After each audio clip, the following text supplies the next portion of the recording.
എൻ്റെ പേര് കുടിയാളത്തിൽ നിന്നാണ്, വീട് ചമ്പക്കുളം. എനിക്ക് 10-20 വർഷമായിട്ട് ആഹാരം കഴിക്കാൻ ഉടനെ ഛർദ്ദിക്കുമായിരുന്നു. ഇപ്പോൾ കുറച്ച് ഇന്ന് 2 ദിവസമായിട്ട് ഇപ്പോൾ ഇല്ല. 2 ദിവസമായിട്ട് എനിക്ക് കാലിന് ഭയങ്കര വേദനയായിരുന്നു. മുമ്പോട്ട് നടക്കാൻ ഭയങ്കര നടുവേദനയുണ്ടായിരുന്നു. നടുവേദനയും മാറി, കാലുവേദനയും മാറി. എൻ്റെ പേര് ടൈറ്റസ്.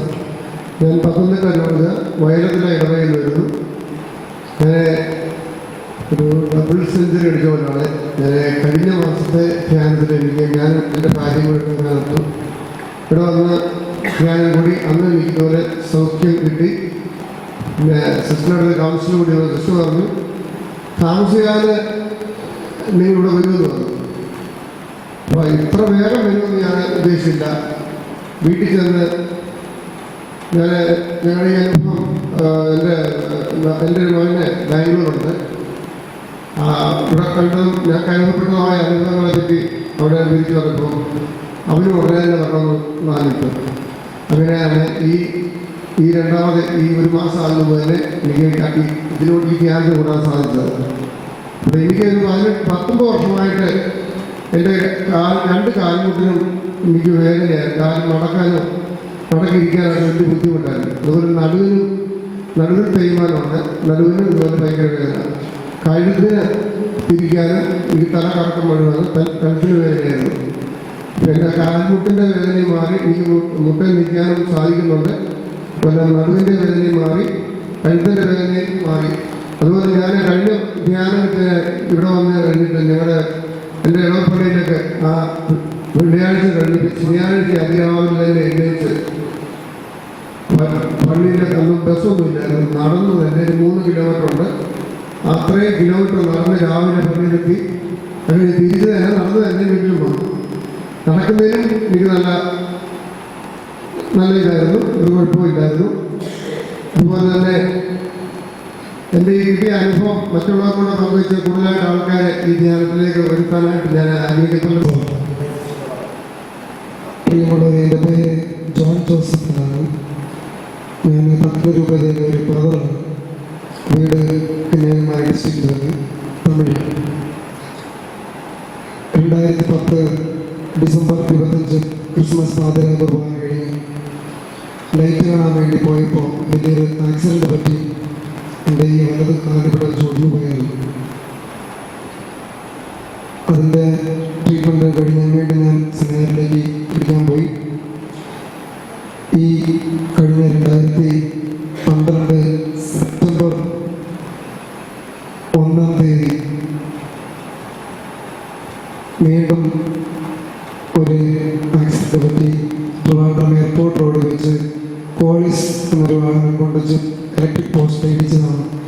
ഇവിടെ ഒരു നല്ലൊരു അടി പറ്റി ഈ കാര്യം കുട്ടി. അങ്ങനെ 2 അപകടങ്ങളിൽ പെട്ട് വളരെ വേദന അനുഭവിച്ച് വീണ്ടും ഞാനിങ്ങനെ പഠിച്ചുകൊണ്ടിരിക്കുകയാണ്. അപ്പോൾ 2 വർഷം കഴിഞ്ഞപ്പോൾ ഇവിടെ വന്നിട്ടാണ് ഞാൻ 2 വർഷം കഴിഞ്ഞിട്ട് ആദ്യമായിട്ട് മുട്ടയെ കുത്തി ഒരുപാട് നേരപ്പെടുന്നത്. പിന്നെ രാവിലെ എഴുന്നേൽക്കുമ്പോൾ ഇവിടെ സ്ലിപ്പായിട്ടിരിക്കും, ഒരു ഉണർവില്ലാതെ. കുറച്ച് എഴുന്നേറ്റ് നടന്നു കഴിയുമ്പോൾ തന്നെ പിന്നെ ശരിയാകുന്നു. ഇവിടെ വന്നു കഴിഞ്ഞ് പ്രാർത്ഥിച്ച് അച്ഛൻ വന്ന് വെഞ്ചരിച്ച് കൈവച്ച് പ്രാർത്ഥിച്ചു കഴിഞ്ഞപ്പോൾ പിറ്റേ ദിവസം തൊട്ട് ഞാനത് അറിഞ്ഞിട്ടേ ഇല്ല. കാലിങ്ങനെ സംഭവം ഉണ്ടായത് പോലും ഒരു ഫീലിംഗ് കിട്ടില്ല. ഒരു 6 മണിക്കൂർ എനിക്ക് നിൽക്കാനോ അല്ലെങ്കിൽ പോയി ഒരു സ്ഥലത്ത് ഇരിക്കാനോ ഒരു പോസ്റ്ററിൽ 6 മണിക്കൂർ റബ്ബർ എനിക്ക് ചെയ്യാൻ പറ്റില്ല. പക്ഷേ ഇപ്പോൾ ഒന്നും അറിയുന്നില്ല, ആക്സിഡൻറ്റ് പറ്റിയോ എന്ന് പോലും എനിക്ക് സംശയമുണ്ടപ്പോൾ ഞാൻ കണ്ണാടി നോക്കുമ്പോൾ മാത്രം, ഈ അടയാളം കാണുമ്പോൾ മാത്രമാണ് ഞാൻ ഓർക്കുന്നത് എനിക്ക് അപകടം പറ്റിയത്. അല്ലാതെ ഒരു വേദന കൊണ്ടോ ഒരു അസ്വസ്ഥത കൊണ്ടോ ഒന്നും എനിക്ക് ആക്സിഡൻറ്റ് പറ്റിയെന്ന് തോന്നുന്നില്ല. ഒരു തുള്ളി പോലും എനിക്ക് വിശ്വാസത്തില്ല. ഇതൊക്കെ ചുമ്മാ ആൾക്കാരെ പഠിപ്പിക്കാൻ വേണ്ടി പറയുന്നതാണെന്ന് എൻ്റെ മനസ്സിലുണ്ടായിരുന്ന ചിന്ത. ഇങ്ങനെ അച്ഛന്മാരും സിസ്റ്റേഴ്സൊക്കെ ഇങ്ങനെ രോഗശാന്തി കിട്ടി ക്യാൻസർ മാറിയെന്നൊക്കെ വിളിച്ച് പറയുന്നത് ആൾക്കാരെ പഠിപ്പിക്കാൻ വേണ്ടിയുള്ള ട്രിക്ക എന്നാണ് ഞാൻ വിചാരിച്ചിട്ടിരുന്നത്. പക്ഷെ ഇവിടെ വന്ന സ്വന്തം അനുഭവത്തിൽ അനുഭവിച്ചപ്പോൾ ഞാൻ വിശ്വസിക്കുകയാണ് ഇപ്പോൾ തീർച്ചയായിട്ടും ദൈവം ഇടപെടുന്നുണ്ടെന്നുള്ള കാര്യം. Praise the Lord. കണ്ണുനീരോടെ ഞാൻ സംസാരിച്ചു. അതിൻ്റെ ഒരു ഭാഗ്യമായി എനിക്ക് തോന്നി. ഇന്ന് ഉച്ചയ്ക്ക് സിസ്റ്റർ കാർമൽ സിസ്റ്ററുടെ മാതാവിനെ കുറിച്ച് പറഞ്ഞുകൊണ്ടിരുന്നപ്പം ശക്തമായ സുഗന്ധാഭിഷേകം 3-4 പ്രാവശ്യം അനുഭവിക്കാൻ കഴിഞ്ഞു. ഈശോയെ സ്തുതി. എനിക്ക് കാല് നഷ്ടപ്പെട്ടത് ഭയങ്കര വേദനയായിരുന്നു. പിന്നെ രാവിലെ ഞാൻ എഴുന്നേറ്റ് കാലിന് യാതൊരു പ്രശ്നമില്ല, വേദന കംപ്ലീറ്റ് മാറി കിട്ടി. കഴിഞ്ഞപ്പോൾ മുതൽ കർത്താവ് എന്നെ ഓർപ്പിക്കുന്നുണ്ട്, നിന്റെ പലതിലേക്ക് പറയലല്ലേ, എന്തുകൊണ്ടാണ് അവർ പ്രാർത്ഥിക്കാത്തത്. എനിക്കൊരു പാർക്കിൻസൺസിൻ്റെ 10 വർഷമായി.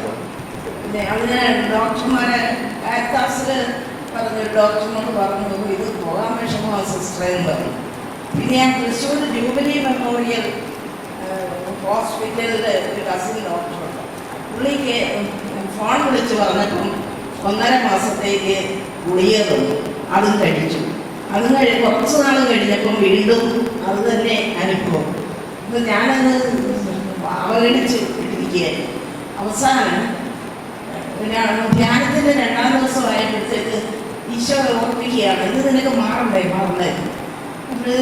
എന്നാ പ്രാർത്ഥിച്ചേക്കാം എന്ന് വിചാരിച്ച് ഞാൻ പ്രാർത്ഥിച്ചു. ഇപ്പോഴെനിക്ക് കൈയുടെ തറയെ എനിക്ക് മാറി. എൻ്റെ പേര് റോസ്മി ലൂയിസ്. ഞാൻ കുറച്ച് കെട്ടിക്കട്ടുകയിൽ നിന്നു.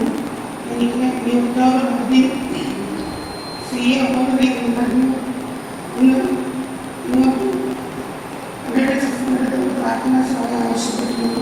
എല്ലായിടത്തോടും ആവശ്യപ്പെട്ടിരുന്നു. എനിക്ക് ഒക്ടോബർ ആദ്യമായിരുന്നു ഓപ്പറേഷൻ. അത് കഴിഞ്ഞ് 10 ദിവസം ഡിസ്ചാർജാക്കി. എല്ലാവരും പറയുന്നത് പ്രാർത്ഥിക്കണമെന്ന്. പക്ഷേ ഈ വേദനയുടെ സാഹചര്യത്തിൽ പ്രാർത്ഥിക്കാൻ എനിക്ക് സാധിക്കാറുണ്ട്. എല്ലാവരും വിശ്വസിച്ച് പ്രാർത്ഥിക്കുന്നില്ല. രോഗം മാറിയെന്ന് വിശ്വസിച്ച് പ്രാർത്ഥിക്കാൻ പറ്റും. അതിലൂടെ ഒരു കൺവെൻഷൻ എടുത്തു. അന്ന് കല്ലച്ചിൻ്റെ കൺവെൻഷനായിരുന്നു. അന്ന് ആ കൺവെൻഷൻ കൂടി കഴിഞ്ഞപ്പോൾ എനിക്ക് കൂടുതൽ പ്രാർത്ഥിക്കാൻ സാധിച്ചു. വിശ്വസിച്ചു, നന്ദി പറഞ്ഞ് പ്രാർത്ഥിച്ചു. ഈശോയുടെ പ്രത്യേകം രോഗം മാറുന്നതിനെ വിശ്വസിച്ച് പ്രാർത്ഥിക്കുന്നു.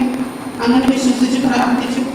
അങ്ങനെ പിന്നെ ഹോസ്പിറ്റലിൽ പോയി. ഹോസ്പിറ്റലിൽ പറഞ്ഞു 6 കീമോ എടുക്കണമെന്ന് പറഞ്ഞു. കീമോ തുടങ്ങി. 1ാമത്തെ കീമോയ്ക്ക് പോകുന്നതിന് ഇങ്ങനെ കീമോ എടുക്കാൻ പോകുന്നത്. എല്ലാവർക്കും കീമോ ചെയ്ത് കഴിയുമ്പോഴത്തേക്കും ശാരീരിക അങ്ങനെ ഒത്തിരി അസ്വസ്ഥതകൾ ഉണ്ടാകാറുണ്ട്. പക്ഷേ ദൈവത്തിനെ കാത്തോടി വിളിച്ചു. എനിക്ക് ശരീരത്തിന് ഒരു ക്ഷീണവും ഇല്ലായിരുന്നു. പിന്നെ വേദനകളും ചെറുതായിട്ട് അകത്യാഴ്ച ഒഴിവായിരുന്നു. ആ സമയത്ത് എനിക്ക് ഉറങ്ങാനൊന്നും സാധിക്കാറില്ല രാത്രി. പക്ഷെ അവിടെ കർത്താവിനോട് കരുണ പ്രാർത്ഥിച്ചു. അങ്ങനെ രാത്രി കറക്റ്റ് 3 മണിയാകുമ്പോൾ ഉണ്ടായിരുന്നു. ആ നേരത്തെ ഞാൻ കരുണക്കൊന്ന് ചൊല്ലി പ്രാർത്ഥിച്ച് കഴിയുമ്പോൾ അങ്ങനെ ഉറങ്ങാൻ സാധിക്കുമായിരുന്നു. അങ്ങനെ ആ കീമോയിലെ 5ാമത്തെ കീമോനെ പ്രത്യേകം CK പ്രത്യേകം എനിക്ക് രോഗങ്ങളൊന്നും ഇല്ലാന്ന് പ്രത്യേകം പറഞ്ഞാൽ നീ സൂചിച്ച് പ്രാർത്ഥിച്ച് വിശ്വാസം ഒരിക്കലും കൈവെടുത്ത് പ്രാർത്ഥിക്കുകയും അർജിക്കുകയും ചെയ്ത് എന്ത് ലഭിക്കുമെന്ന് വിശ്വസിച്ച് പ്രാർത്ഥിക്കുകയും അങ്ങനെ പ്രാർത്ഥിച്ചു. ഒരു ധ്യാനം കൂടാൻ പറഞ്ഞു. എനിക്കിവിടെ അവിടെ കൺവെൻഷൻ ഉണ്ട്, ഞങ്ങൾക്ക് കൂടാം. പക്ഷേ അച്ഛൻ പറഞ്ഞതല്ല, എനിക്ക് ദൈവം 2ാമതൊരു ജന്മം തന്നിരിക്കുകയാണ്. നീ പോയി ഒരാഴ്ചത്തെ ധ്യാനം താമസിച്ചു തുടങ്ങി. അങ്ങനെയാണ് ഞാൻ ഇവിടെ വന്നത്. ഇവിടെ വന്ന് ഞാൻ പ്രാർത്ഥിച്ചു. അന്നേരം വഴി ദൈവത്തുള്ളിൽ കഴിപ്പ് പോലെ പോകുന്നു.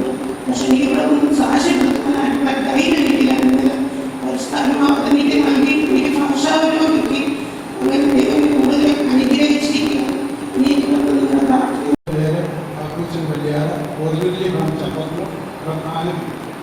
ഞാനിപ്പോൾ ഇവിടെ യൂണിറ്റി നേരിയമ്പറമ്പിൽ അവിടെ ഒരു വീട് വെക്കുക 3 കൊല്ലം വീടിൻ്റെ പ്രോഗ്രാംസ് കംപ്ലീറ്റ് ചെയ്യാൻ പറ്റില്ല. അപ്പോൾ ഞാൻ സിസ്റ്റർ വന്ന് കാണും. കഴിഞ്ഞ 3-ാം തീയതി സിസ്റ്റർ വന്ന് കണ്ടു. അപ്പോൾ സിസ്റ്റർ എന്നോട് പറഞ്ഞ ധ്യാനം പോകുന്നു. അപ്പോൾ ഞാൻ സിസ്റ്ററോട് പറഞ്ഞു, ഞാൻ ഡൽഹിയിലൊക്കെ ധ്യാനം കൂടിയിട്ടുണ്ട്, അല്ലാതെ ഇവിടെ വന്ന് കൂടാമോ? ഞാൻ പറഞ്ഞു ശരി.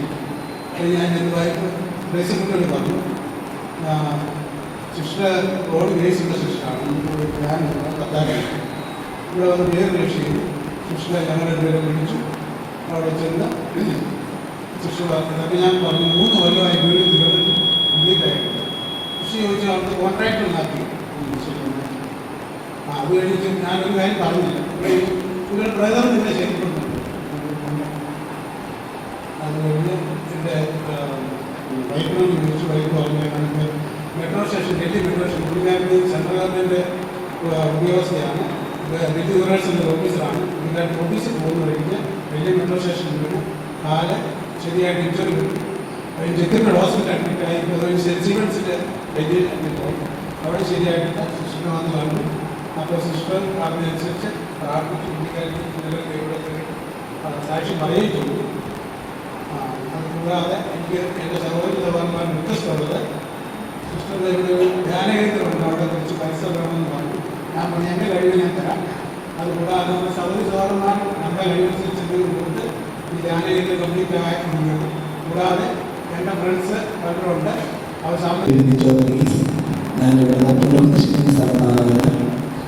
ഞാനിവിടെ പല പ്രാവശ്യം ധ്യാനിച്ചിട്ടുണ്ട്. ഞാൻ എപ്പോഴും വീട്ടിലിരിക്കുമ്പോൾ പറയും ബിസിനസ്സിനോട് കൗൺസിലിംഗ് കൊടുക്കണം, എൻ്റെ പേര് വിളിച്ച് അപേക്ഷിക്കണം, അല്ലെങ്കിൽ എൻ്റെ പേര് പ്രാർത്ഥന സമയത്ത് വിളിച്ച് അപേക്ഷിക്കണം. ഇപ്പോൾ ഞാനൊന്നും പറഞ്ഞില്ല. ഞാൻ പറഞ്ഞു ഈ ഒരാഴ്ച ഞാൻ ധ്യാന സമയത്ത് കൗൺസിലിങ്ങിലായിരിക്കും.